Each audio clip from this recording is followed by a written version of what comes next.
Bagaimana cara mengajak anak untuk sholat 5 waktu tanpa ada paksaan? Biasanya nek diparingi HP niku purun sholat, tapi nek mboten purun.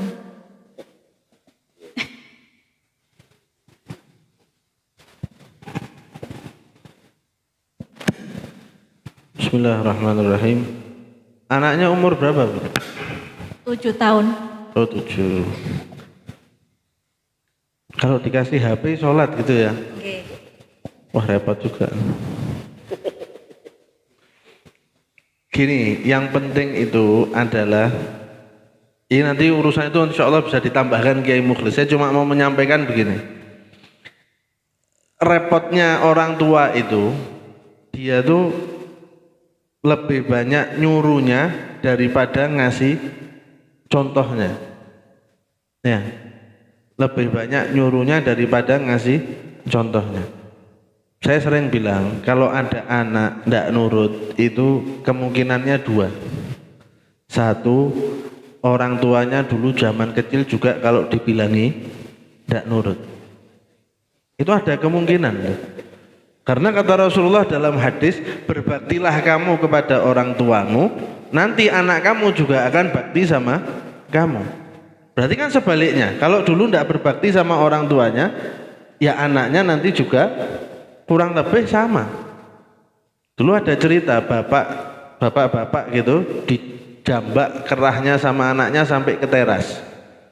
Orang-orang kampung semua bingung, ini anak durhaka ini. Kamu kok bapak kamu seret sampai ke teras. Kata bapaknya, ini masih mending, dulu saya nyeret kakeknya dia sampai tengah jalan. Nah, jadi masih mending. Jadi maksud saya itu jangan langsung menyalahkan anak. Coba kita evaluasi dulu. 1, 2, kayak tadi saya bilang, kita tuh lebih senang nyuruh dibanding memberikan contoh. Padahal kalau kita memberi contoh kemudian baru kita nyuruh, pasti lebih masuk. Pasti lebih masuk. Saya sering bawa cerita ini kemana-mana. Kiai Khalil Bangkalan Madura, suatu hari didatangi pasangan orang tua sama anaknya masih kecil. Ngeluh bapaknya nih, Kiai ini gimana nih, saya bilangnya anak saya nih, kamu jangan kebanyakan makan permen, jangan kebanyakan makan gula, nanti gigi kamu rusak. Tapi anak saya tidak nurut. Coba Kiai yang bilangin mungkin nurut. Kata Kiai Khalil ini, ya wis, minggu depan balik lagi. Jangan sekarang, minggu depan. Benar, minggu depan balik lagi orang tua ini sama anaknya. Kiai Khalil cuman ngomong, nak, udah ya, jangan makan gula lagi, jangan makan permen lagi. Itu mulai dari hari itu, kata orang tuanya, ya tidak pernah makan permen yang sampai terlalu banyak. Minggu depannya datang lagi orang tuanya, heran. Saya ini setiap hari sampai bibir ini mau copot rasanya ngomongnya anak saya ini jangan makan permen, jangan makan permen. Tidak pernah didengarkan. Kiai kok ngomong 1 kali anaknya langsung nurut. Apa rahasianya? Kata Kiai Khalil, saya kan nyuruh kamu balik minggu depan. Itu selama seminggu saya tidak makan gula sama sekali. Jadi ketika saya nyuruh anak kamu jangan makan gula lagi, saya udah ngelakoni dulu, baru saya nyuruh. Gitu ya. Jadi kadang kita tuh kepengen anak sholat di masjid, nah orang tuanya tidak pernah tahu sholat di masjid. Kepengen anaknya sholat jamaah, orang tuanya tidak pernah tahu sholat jamaah. Kepengen anaknya senang sama Rasulullah, lah orang tuanya tidak kenal sama Rasulullah loh. Ya, jadi kitanya dulu mungkin ada kekurangan dalam diri kita mengenai teladan tadi itu. Kitanya sholat, biarkan anak kita mau main di sebelah kita. Kitanya sholat dulu biar dia lihat orang tuanya itu sholat. Jadi ketika dia besar, kenangan yang ada di dalam otaknya dia itu, orang tua saya ahli sholat, orang tua saya ahli baca Quran. Jadi kalau anak tua, iya ya, saya dulu orang tua saya ahli sholat, ya saya juga harus jadi ahli sholat. Orang tua saya ahli baca Quran, saya juga harus jadi ahli baca Quran. Nah, untuk masalahnya ibu ini gimana sekarang? Kita serahkan kepada Kiai Mukhlis. Monggo. Saya cuma mau menyampaikan pembukaannya aja. Ini isinya dari Kiai Mukhlis insyaallah.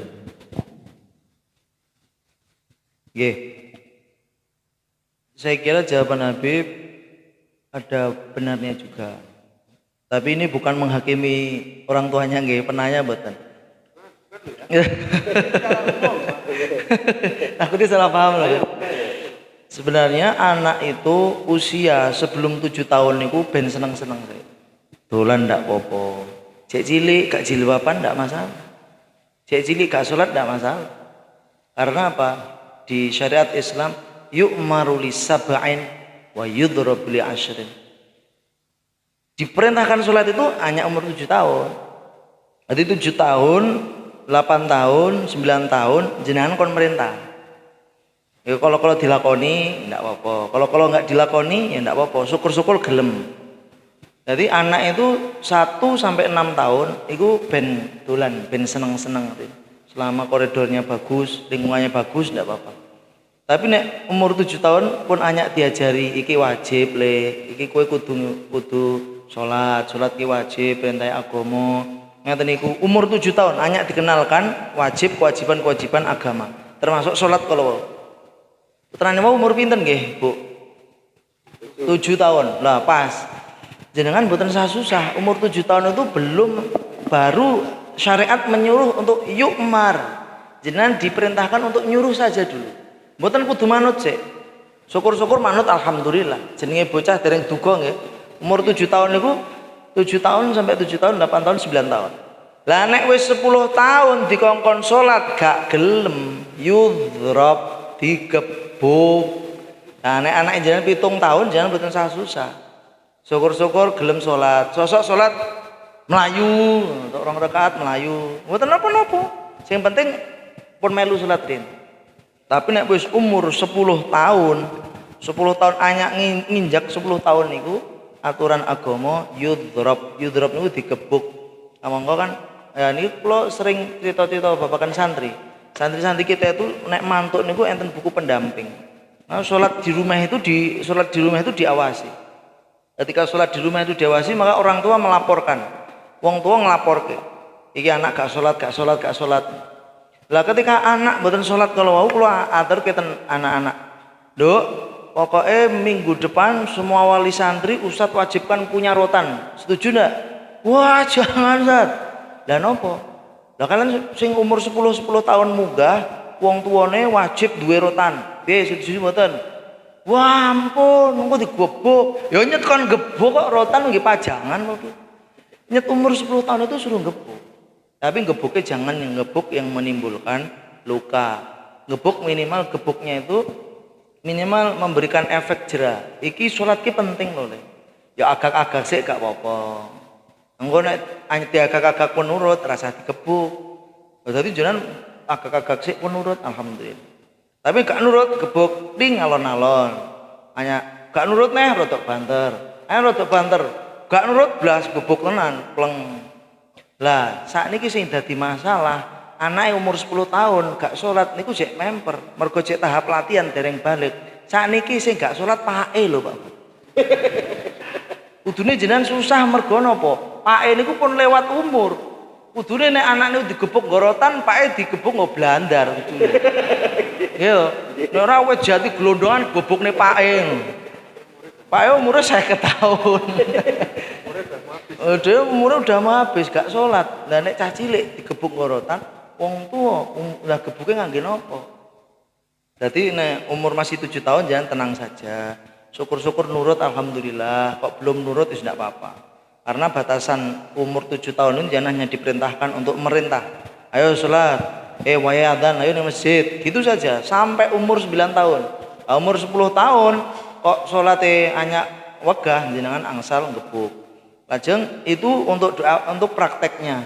Tapi untuk amalan doanya jenengan setiap habis sholat baca doa Rabbi ja'alni muqimas sholati wa min dzurriyyati. Ya Allah jadikan aku tergolong orang yang selalu mendirikan sholat wa min dzurriyyati, dan juga semoga anak-anakku juga ikut mendirikan sholat. Niku jangan baca terus.